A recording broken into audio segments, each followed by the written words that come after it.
Spasiba, I don't speak Russian, but all right. Here we go. So quickly about myself. I've been in the video game industry for 7 years. My first company was Kobojo. We co-founded it. It was a fairly large Facebook video game. Started in 2009. We raised way too much money, grew with way too many employees. It was a nightmare of entrepreneurship. It was full of learning, but somewhat of a successful company. The point was that I did a lot of Facebook in my previous life. Moved to Poland and co-founded EVERYDAYiPLAY, which this time I decided not to have any VC money and to do it on our own. With 24 people, we launched Vikings Gone Wild, which I talk about, and Heroes of Paragon a week ago, which is what we want to talk about. All right. So before I actually go in depth with every possible break we took in our phase trying to do this WebGL working, I'm going to take you through the story as of why we're one of the few who actually really work our ass off to make this work.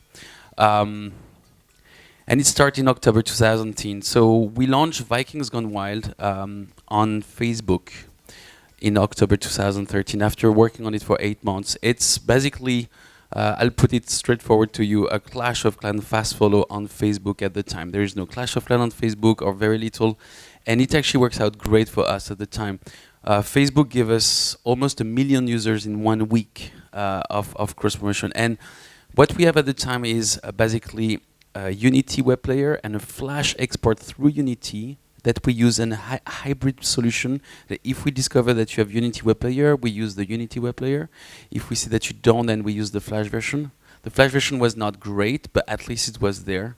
And we could cover 100% of scenarios. We grew through 3 million registered users, launched on iOS, Android. Life was awesome. June 2014, we actually started working on Heroes of Paragon. The idea behind this game was that we wanted to stay in the same genre, but now that we actually had the resources to really try to innovate and disrupt the genre. Things we couldn't do at the beginning, we just didn't have enough resources. It was about going as fast as possible to try to get something that would make money. And it did. We planned to launch on web player only because we saw there is such a nice penetration of web player plugin within our player community that we thought, anyway, Flash was already deprecated on the Unity side, and we'll see iOS and Android support. Ta-da! April 2015, Chrome coming with these big fat Google shoes. Sorry, Google people. At this point, you look at yourself like, oh, what kind of technology decision have I made? Oh my goodness, oh my goodness. So we're like, okay, it's okay, it's okay, it's gonna be okay. Truth is, it actually has a huge impact on Vikings Gone Wild. Thanks God we still had the Flash version. It was actually, though, a low-end version. It was not great. At least it was providing something. On small villages, so the beginning of the game, it was okay. Don't go up to level 10 after that. Heroes of Paragon plan for the web, which is to the ground. So I actually take the whole company and I actually announced, guys, we officially became a mobile company. There's no point. There's no point fighting this thing. At the time, 70% of our users on Vikings were on Chrome. So obviously we're like, wait, we've heard of this WebGL thingy. Why don't we give it a shot? So January 2015, way before this stuff actually scaled, we're kind of like, haha, we're going to be smart before this happens. We're going to prepare ourselves. We're going to make a nice little nest with this WebGL thing that everybody talks about. It sounds awesome. Let's give it a shot. So we actually got our hand on a 5.0 beta. Ooh, awesome. Game exported, some compilation issue. We got it to work. We ran it, and it's a disaster. Disaster. It was so bad. We were crying. We tried literally for 2 full days getting this stuff to work. It was not. 32-bit browser literally crashed every single time they were launching the game. Like every time. Dead. Like the entire browser. Dying because of our web page. Basically, mostly dying on the parsing of the JavaScript. In 64-bit browser, it actually was passing through the stuff, but then the FPS was so bad. It was like, oh my god, this is so bad. Okay, Therefore, that's why in April, I'm like, we are officially a mobile gaming company. It was actually in full knowledge that at the time we actually really tried WebGL and it was not there. It was not there. It was terrible. Yeah, also the, not even to mention the 60 megabyte of the uncompressed JavaScript file that was there. April 2015, well, actually, when this stuff hits the wall, actually 5.0 is officially released. It's done in beta. We're like, oh, maybe they fixed something, and we try, and nope, it was not working any better. We are officially a mobile-only company. So actually, the truth is, taking this decision for Heroes of Paragon was great because it kind of forced us to focus on mobile. We're like, okay, it's okay. We'll embrace the reality while sorrowing of sorrow. So the breakthrough come from a phone call I give to Facebook. It turns out that we know very well Facebook. I told you they like us from my previous company, and then this company I can take the phone and talk to them It's like, hey, could you feature Vikings Gone Wild? It's like, dude, it's 2 years old now. I can't do that. Oh, shit. Could you feature maybe Heroes of Paragon? Sure. Well, it's mobile only though. No, mobile only. But they're like, but why is it not on Facebook Canvas? I wish it was. What do you mean you wish it was? What about WebGL? This is not working. Okay, let me put you on the phone with my people. And that girl basically put me on the phone with the Facebook SDK. So the developer at Facebook would take care of the Unity SDK for Facebook. I get them on the phone, and they kind of start to cheer me up. And in preparation of that phone call, actually, we're like, okay, before we talk to those people, maybe we should give it another shot just to see where we are. So we spent literally until 3 a.m. in the morning before that phone call. I have my lead dev working on this thing, and holy crap. In the morning, Vincent, come over here, look at that. It's like, and what we have is like a game with 30 frames per second on the browser. I'm like, what the heck? Okay, there was one massive issue. The browser was crashing 3 minutes later because it was using 18 gigabytes of memory. But there was a huge step forward, right? We actually had a game with didn't have 2 frames per second, but 30 frames per second. It was so amazing to see this. Then, okay. So, awesome. We're on the phone with those people. They tell me, well, guess what? We're talking to Mozilla, we're talking to Firefox, we're talking to Unity. We can make this work. So basically, suddenly, and they're like, this is the biggest 3D games we've seen even running on WebGL at this point. We want to work with you guys. We want to make it, it has to happen. So all our bugs are suddenly pushed to Mozilla. Mozilla start to even create bug on tree and the stuff. Mozilla was involved because they are the one behind a lot of the asm.js optimization that happened to make this happen in most browsers. And there were bugs on both sides, Unity, Mozilla. It was really great to actually see that we were not just by ourselves on this thing, and actually they were excited about what we were doing. Now the harsh reality of taking this kind of working, crashing after 3 minutes into commercial reality was quite a journey. And I'm going to share with you everything we've learned on that journey.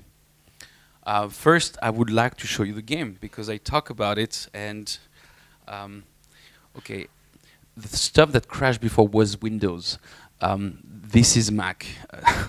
I'm not sure if I can do this. Can you help me? Oh, here we go. Oh, because it has to download. And probably your internet connection is not awesome. Well, so let's. Okay, well, no demo. It's too bad, but it's just. It's fine. It's fine. Let's just go back to my slides. Sure. Okay, sounds good. How do you go back to the? Sorry. Thank you so much. Here we go. Okay, thanks. All right, no demo. It's awesome. every time I play the game, it's like, oh my god, I can't believe this is happening. Okay, it works great. Like right now, I would have shown you a game that has 60 frames per second in the browser. So obviously we did some things to make it to 60 frames per second. And as I told you earlier, this game makes more money on Facebook than it makes on Android and iOS, and I'd get to the detail of that. So, so basically we're mid-October and we decide to launch the game in 3rd of December. This date is already set in stone, so we actually are working against the clock to get this game to work. There's obviously no in-app purchase, there's no Facebook integration, and the game is not even working. So we had to really work my ass off. The first thing was Socket. Our game basically uses TCP/IP to talk to our server. It's actually on port 80, because we thought we were smart. It's like, oh yeah, let's do a TCP stuff on port 80. The problem is that you probably all know, if you see here, that WebGL does not support Socket in Unity. After a lot of search, we decided to go for Sockify. Basically, Sockify, it's great. They have actually they have an MIT license, so they have also a pro product that you can pay for, but they also have an MIT license that's free. It's not as good. It basically forked itself, so you can see a lot of process on that Linux server, but it works. And so how does it work? It's super straightforward. The idea is that your game logic that uses TCP/IP uses WebSocket to wrap up your TCP/IP package through HTTP. It goes over the internet and talk to WebSockify, which basically is an HTTP server. And this WebSockify will basically unwrap this whole HTTP little gift with this little bow and this paperwork, and have a permanent connection to a game server the same way that your client would have. Truth is, that was super straightforward. That was really, really not hard. We really had almost no issue with this thing except just setup. That was really, really easy. To show you some code, and it's actually not the way it looks like in our code, but just to show you we actually have an abstraction class, but if Unity WebGL else, at least it compiles. But you can see that basically there is this WebSocket stuff actually provided by Unity that does the exact same job that what Sockify does on the server. So if you use this thing, it looks like a socket, but it's a WebSocket. It's super easy to change on the client side, basically. Switching the project from socket to WebSocket was just like, it took a day, and that was it. We were talking to our server over this stuff. It was not a problem. So super straightforward. No thread support. That was fun. Let me check what time it is. Okay. So no thread support. Obviously, threads are awesome, especially when, so our game is basically a real-time strategy game with a lot going on, with a lot of troops, all having their own AI, because we're talking about mobile, so think about Clash of Clans, how those troops all make decisions. If everybody has to wait for each other on a single thread, it's not very smart. Threads are awesome for that, so they can basically decouple things. Typically, the one thing we use for thread was path finding. You know, some of the path finding can be tricky, and so because we only have 10 tick per second for logic, well, between one each tick, why should I block the main thread? Actually, I could have a thread that take a little bit more time. As long as it's done before the next tick, we're all good. So what it forces us here is basically to revisit our pathfinding and to really, really optimize it and spend a bit more time on it, because basically we had visible hiccup in the game when a massive amount of troop, which all at the same time had to find a new destination, and this whole thing was not on a thread, suddenly it became visible.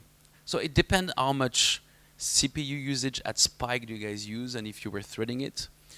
You might need to reconsider. I mean, you will have, like us, have to actually be less lazy than just make a thread and actually look into the detail of your code to try to optimize it.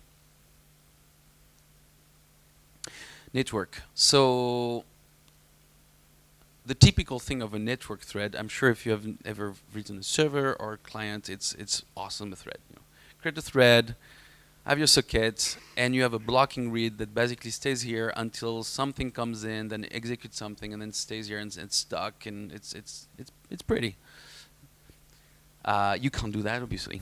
So again, it was not so hard. The trick is very simple. You remove any form of blocking socket read, and every update you check if you have something to read from your network socket. It's just a bit of work to basically remove the thread and actually still have both working, because we still use thread for mobile. But it's fairly straightforward as well.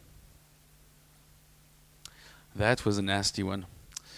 So it's the JavaScript pop-up of this. Your page is thinking way too long right now. Do you want to kill this thing? No.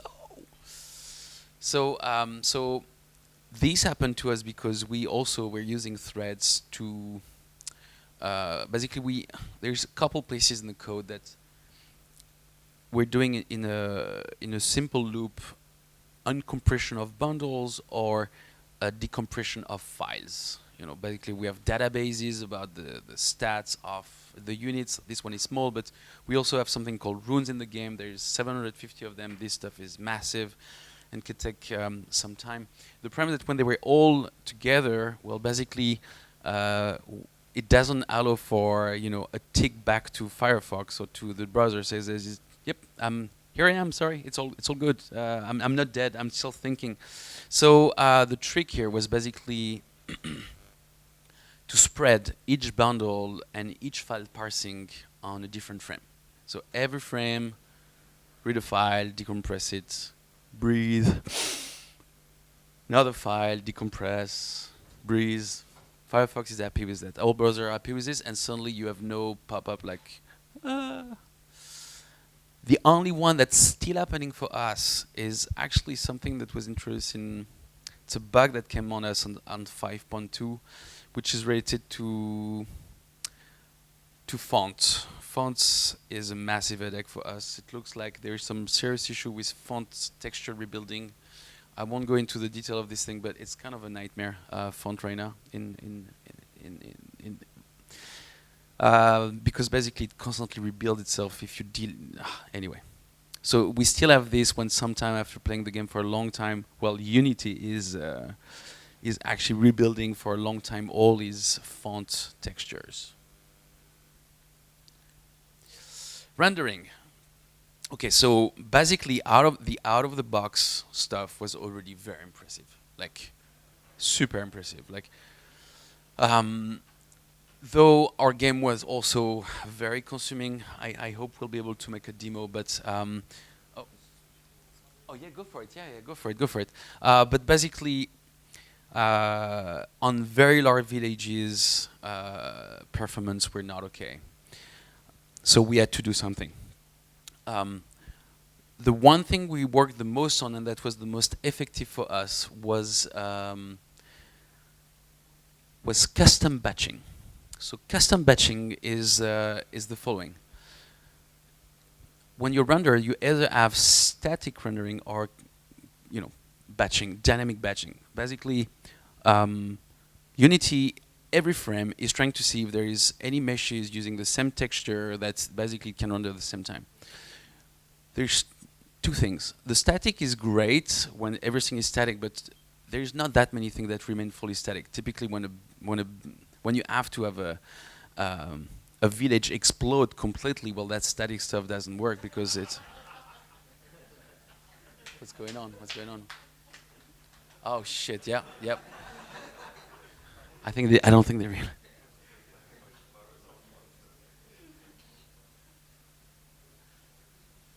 Oh.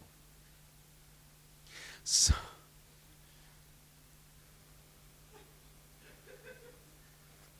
Cool. Okay, let's hope it's gonna work.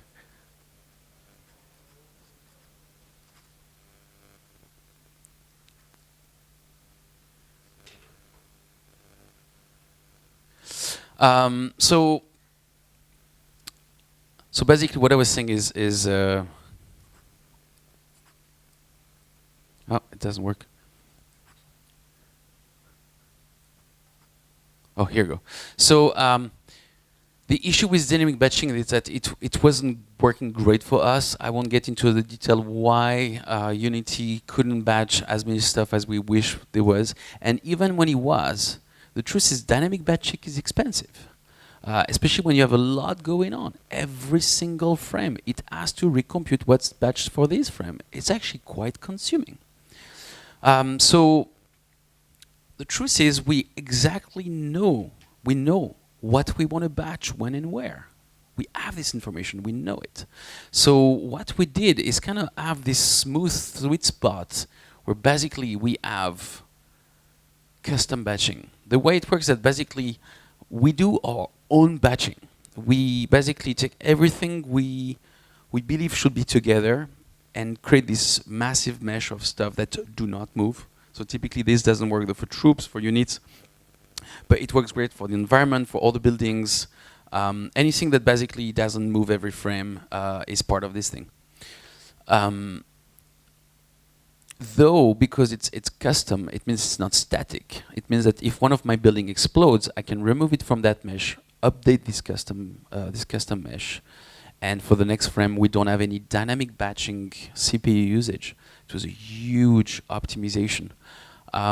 So basically, it's what I was saying. You get the best of both worlds. You get the best of static batching, basically, because it's pre-computed. You don't have to think every frame of it. Yet we have the capacity to modify that mesh, remove object from it, and have a faster rendering.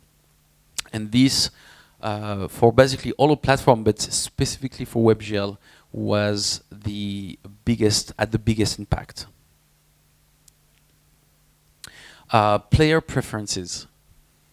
Turns out that because we became a mobile company, good for us. We're like, oh, let's use the user preferences. It's awesome. It's local. There's plenty of room. It turns out when you go back to the web, this player preferences was not working awesomely for us. Mostly Firefox player preferences were not working in iframe. Unfortunately, in Facebook, you are in an iframe. So this is fixed in Firefox 43, which I think is coming out very soon. I think in a couple days. There was also some issues in Chrome with it. So what we did is that because it was too late to have a server-side implementation of those player preferences, what we did was to write our own abstraction of this thing and use local storage. It works great. There's a couple places where it doesn't work so well. Chromium on Linux, and also if you have some plugin that are like limiting access to there can be some plugin basically like hyper privacy plugin, kind of like I won't let you touch anything to my computer kind of plugin. This doesn't work so well, but in general it's a solution that really made it cross browser and made it work for us. Oh, that was a funny one. So actually, if you launch the game today, there's plenty of sounds, but there's no music. We do have music on mobile. But when we tried it, basically every time we were moving the mouse, it was accelerating the music. So imagine, with the Bobo DJ. So it didn't work out quite well for us. The truth is, it might be fixed now, and for some reason, it's one of those items we have not dig up since. But we're like, screw music, it's fine. So we launched without music. We should try it again. I have to say, I didn't try again. But yeah, the game doesn't have music, though it has awesome sounds. So pre-memory allocation. Basically, I'm not sure when that stack needs to pre-allocate, but you need to basically tell to the browser, dude, I'm going to use some memory now, leave me some room. So basically, at the beginning, when the WebGL starts, you need to specify how much memory your game is going to use. You kind of have to find that sweet spot, and I will explain you why. So the recommended value is 512 megabyte.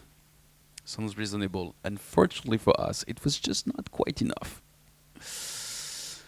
And actually, it was not quite enough. That's probably maybe some small memory leak. We're going just barely above this thing. Well, after 2 or 3 battles, we start to have a pop-up of death that says, "You run out of memory. I'm dead. Good luck. See you tomorrow." Damn it. So we decided to give more memory to this thing. It's fine. We'll give more memory to this thing. And we put 718 megabytes. It was not that easy. So I mean, we tried, and on all our browser, which because we are all in 64-bit in the office, it all worked great because 64-bit is awesome when it comes to memory. But the day of the launch, on the 3rd of December, we started to have a lot of report from players saying that the browser could not allocate enough memory for the WebGL content. I was like, what? And so actually, we realized that actually, in a 32-bit environment, we were asking for too much memory for that one tab, and that was not working. So we came back down to 600 megabytes, and so far so good. It looks like that was the sweet number that was like not too high for 32 bits, or most of them, I hope. We haven't got any feedback since we changed this number to 600 megabytes. Though we have witnessed that some browsers, if you put a number above 512, will actually cap it to 512 for you, saying like, I won't pop this pop-up of death, but you have to know that I'm 512 right at the back. So you have to be careful with your memory allocation. Truthfully, 512 is the recommended value. It was too short of a time for us to really go deeper and look at why we're using barely more than 512. We are right now to try to go back to this value, but it's something you have to know. Do you think we have a demo maybe?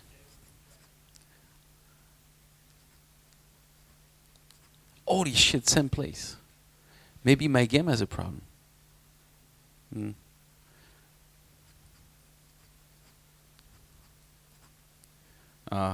It's so sad. You know, at the end we'll try with my computer maybe. Okay. So,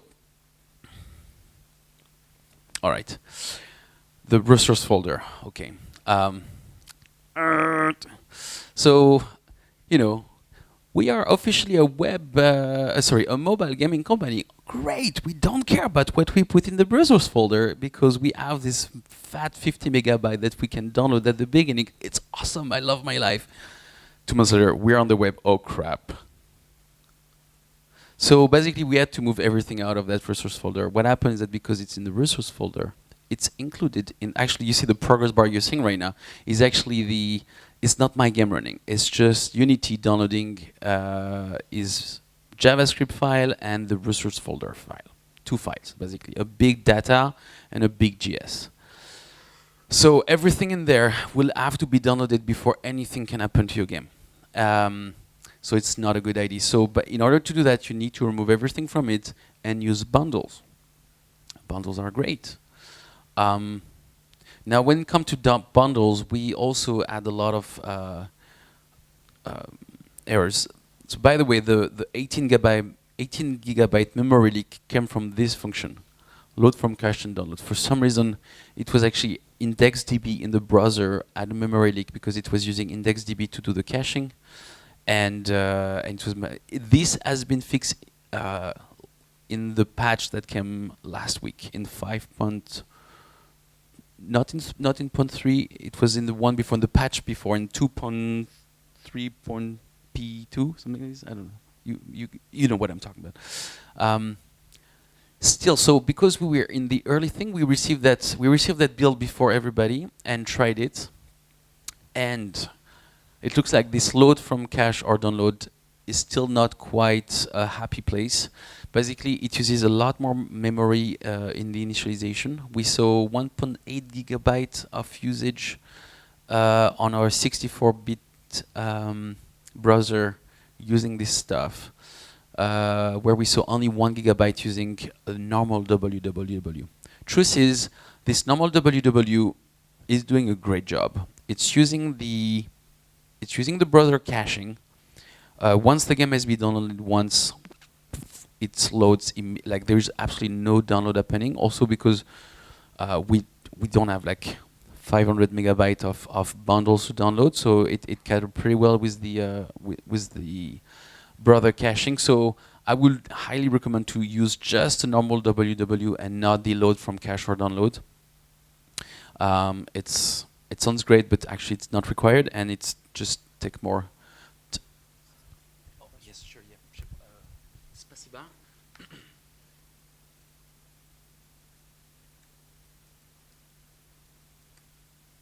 Wow. Okay, and actually the game is going to be on Firefox, which should be. Okay, I find it. Sorry. Thank you. Thank you. Okay, let's move on. Oh, that was a funny one. The full screen button for some reason took us a freaking day to figure out. It's like sometimes it's just the stupidest thing. Okay, what happened is that, and I don't ask me why and how, but I'm just sharing you with the story. Basically, don't use mouse up on this freaking button. Use mouse down. For some reason, and I don't know. So we pushed that back to Firefox and Unity. They're looking into it, but basically it looks like when you do this button and mouse up, Unity swallows the event and doesn't pass it down to the browser. So the browser, basically you need to click again to anywhere just to trigger a mouse up and actually have the full screen going on. So mouse down, that's it. You'll remember that slide, the freaking full screen button. You will save yourself 2-3 hours. Mouse down. Okay, that's actually my final item, debugging. This is a tough one. Okay, there are some pros and cons, obviously, because you have this fat JavaScript that just forget about a breakpoint. It's just basically no browser we've tried right now can handle breaking points on a 60 megabyte or actually 40 megabyte JavaScript right now. The good thing though is that you have the console. So it's like your console in Unity, basically you do F12 in Chrome or like whatever on your preferred browser and boom, you have a console. So you can see the same console. You have some really high level information of an error or of a warning or of an info. So when there is an exception, you can at least have a vague idea of what's going on, though you can't really get proper stack trace. When you really have to go through, this is how we did it. So we found, okay, on Windows, we use Windows, sorry. On Windows, there is only Sublime Text, which actually could handle opening that fat .js and not dying, crying. So Sublime Text is recommended. And basically, you open this big factor because the idea is that you do a debug export of the game so that you basically have the full functions. There's no, what's the name of it? You know, a reduction of the name for optimization. I can't remember the name of what I'm trying to look at, but so you could basically search for your function. You know, it will find it. It will have with some weird underscore around and stuff. But you will find your function, and basically we added a bunch of alert to this thing because we can't break through. Though at least we could basically add a bunch of alert to see what will be the actual value of some variables in these functions. And it's not ideal, but at least it was when you're really desperate of something failing and you have no other way. That was the way we managed to actually solve a couple issues that we were really desperate to figure it out. So welcome to the alert kingdom and back to 1990.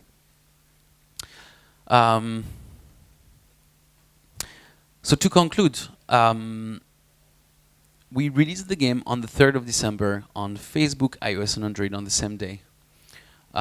We basically we didn't want yet platform featuring because it's some kind of a first launch, so we basically cross-promoted the game from Vikings Gone Wild. And here's some results. We're actually seeing 60 cent ARPDU. So ARPDU, for those who are technical and not business side, it's average revenue per daily user. So it's number of money made on a day divided by the number of users. It gives you basically the daily average revenue per user. This is basically the smallest granularity in terms of monetization measurement you can have. Not like an average monthly or lifetime, blah, blah, blah. Those numbers are pretty high, actually, by the way. I'm really excited. It's like, we have a good game. And here it is. People on WebGL. WebGL delivered so well that actually people spent more than in any other platform. Yes. okay, here's the side where there's a lot of work to be done. It's retention. Retention, for those who are not in the business side, is basically how many people came back the next day after trying your game. It's super important information to know, basically, to compute lifetime value, and so 45% on iOS makes sense. It's the one platform where we know every single device. Most of those devices actually already have a lot of power. It's basically the most optimized platform to test the game in the most consistent way. We believe 36% on Android is because there is, out of the 6,000 device of Android, there is probably a good 2,000 that cannot handle the game. It's 3D. It needs 512 megabytes and a bit more sometime, and we believe that's why the 10% are missing. WebGL, 27%. It's actually not a bad number at all. It's almost 30%. It's still a really good, solid number. Yet, it's very obvious that WebGL, obviously, right now, cannot cater for 100% of the web. It doesn't work on Internet Explorer, only on the edge of Microsoft. You need the latest Firefox, the latest Chrome, yet 30% means that it's widespread enough to actually have a solid number for a game. So what's next for us? We are looking basically to go back to what we've done for Vikings Gone Wild, which is basically catering a hybrid version of the game using both WebGL and the web player. This web player works great. Actually, the web player has absolutely amazing performance. It's like a PC. It's a mini PC version within the browser. So until this web player still exists probably for the next year, and still giving 2016 the time for WebAssembly to come in, and this and the overall technology to keep maturing, we think that this will help us bring that number back to 40%, which will be a very, very, very, very solid number. Again, with 30%, I can definitely tell you that this WebGL stuff is here. Finally. Thank you. So, I'm just going to try to... okay, we have something. Let's hope it's going to work. We'll see. Do you guys have questions for me? Do you have a mic for them? Here, I will take care of it. There we go. Thank you. It's Windows. I'm sorry. Hi.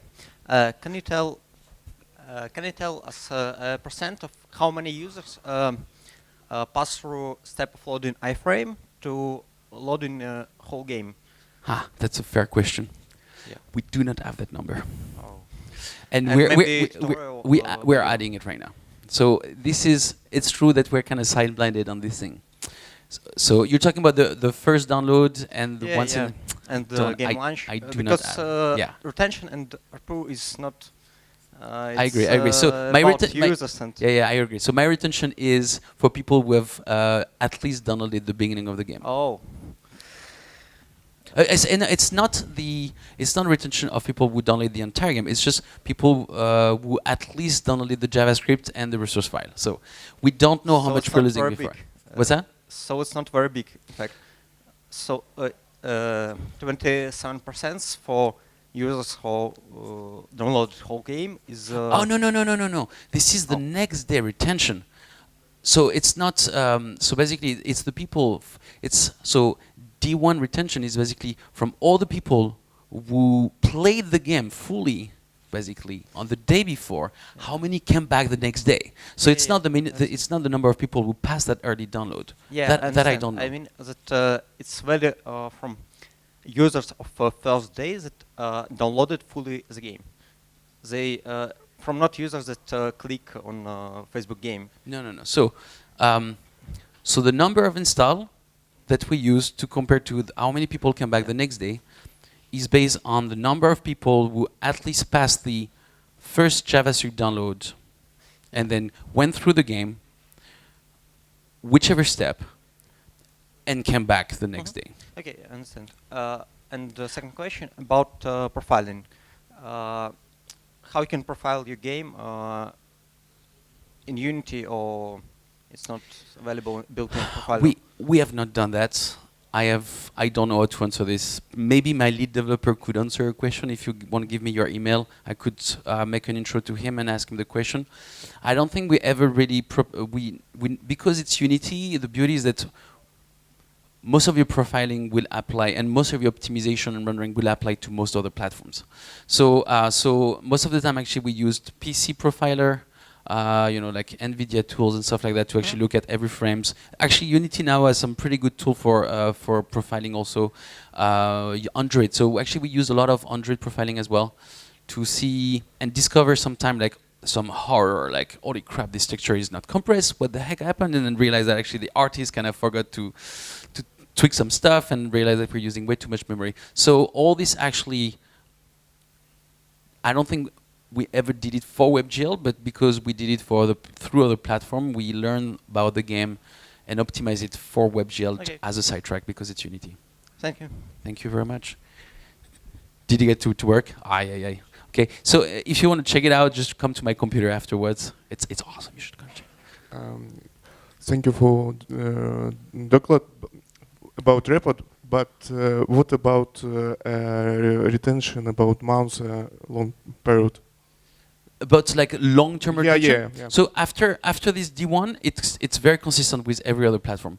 So basically, if you start at 30, well, okay, I can tell you we're at like 35%.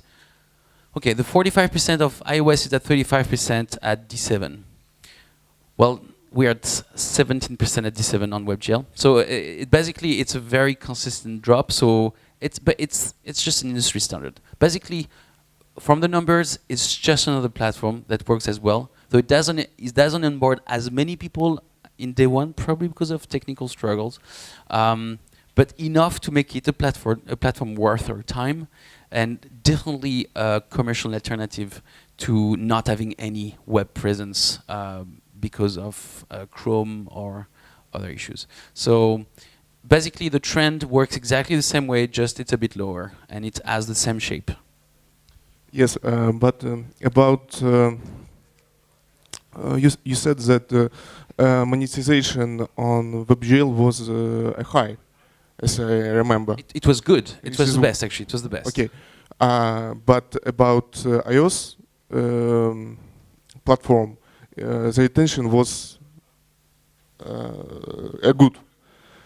That don't understand because WebGL was good monetization, but retention was for iOS platform. Do you understand? Yeah, I understand. I see your point. At the end, you have a point that maybe we kept less players, so this DARPU computation is maybe not fully comparable. You're missing the point, though. The point is WebGL is a mature technology.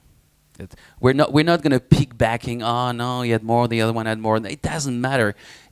Even if it had 40 cents, it's still a freaking high number. Like Vikings Gone Wild on Flash WebGL has 20 cents. So you're missing the point here. There's no like trying to figure out like which one is the best. It was not here to say that WebGL is the best. It just happened that looking at the number, maybe naively, it's at the top, but it's not the point. The point is that right now we're making most of our money on WebGL. And that's what I wanted to share today. That 2 months ago, I was a mobile gaming company because I had no choice.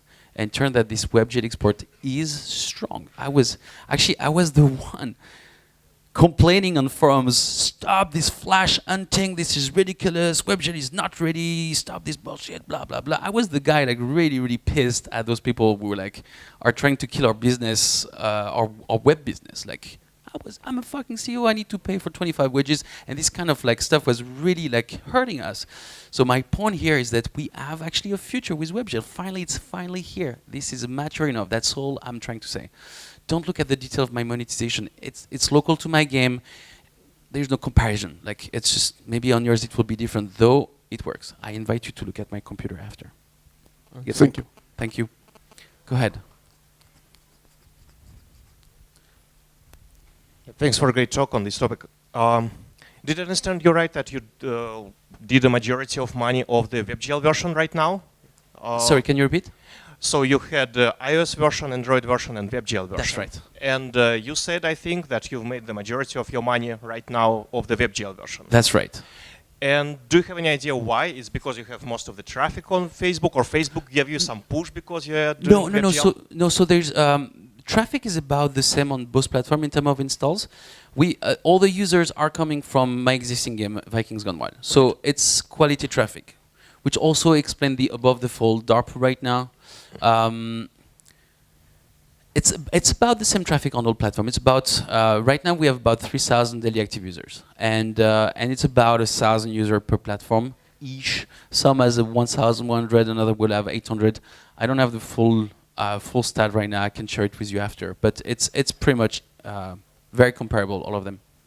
Right. Do you see any support from Facebook, any push from Facebook because you are trying WebGL, or? Okay, so I told you I'm a very lucky man. I actually talked to them, so it's planned. Okay. And we're holding on right now because the reason why it's not pushed right now is because it was so late in our sprint that we don't actually have any viral feature. So there's absolutely no point for us to be featured. Okay. As I understood from your talk, the size of the download is one of the biggest hurdle. Can you maybe summarize, like, what's the size of the download of the WebGL version versus, for example, Android or iOS version? Yes, I can. I mean, it's kind of hard to compare. The truth is they both have their pros and cons. So on WebGL, the initial download is 16 megabytes. We have 8 megabytes for the JavaScript. Mm-hmm. It's not bad. That's that's gzipped or? Yeah, obviously the zip version. Yeah, I never will talk about the uncompressed version. There's no point. So it's 8 megabytes for resources. I kind of lied saying that remove everything. There's still some things in there.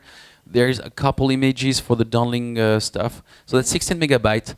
And after that, the game overall has about 70 megabytes of extra content to download. 70 or 70? 70. Okay. Though on WebGL, obviously, we do not download all of it. We download only what's needed as we progress in the game and dynamically download it.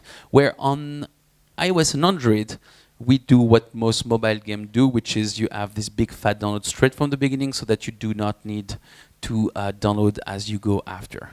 So, yeah, okay.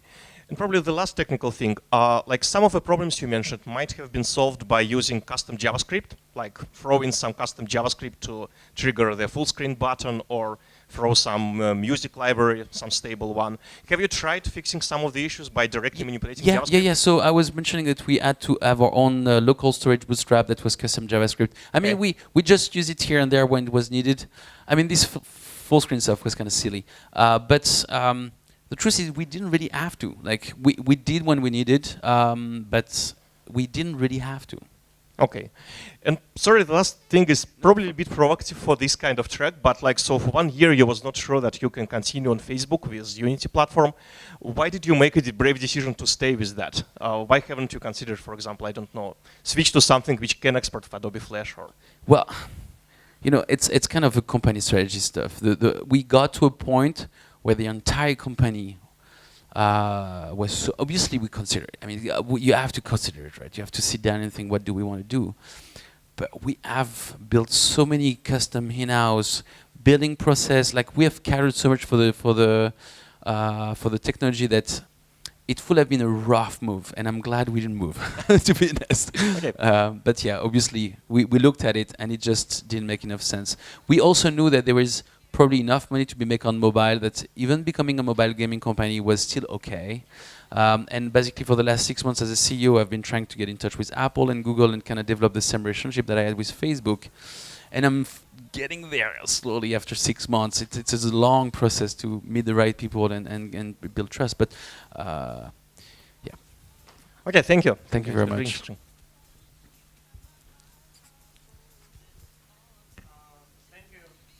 Thank you very much, guys. I will be outside if you have more questions, if you want to chat, and if you want to look at the games, it's right here. Thank you, guys. Да, обязательно подойдите, посмотрите. Оно выглядит really cool.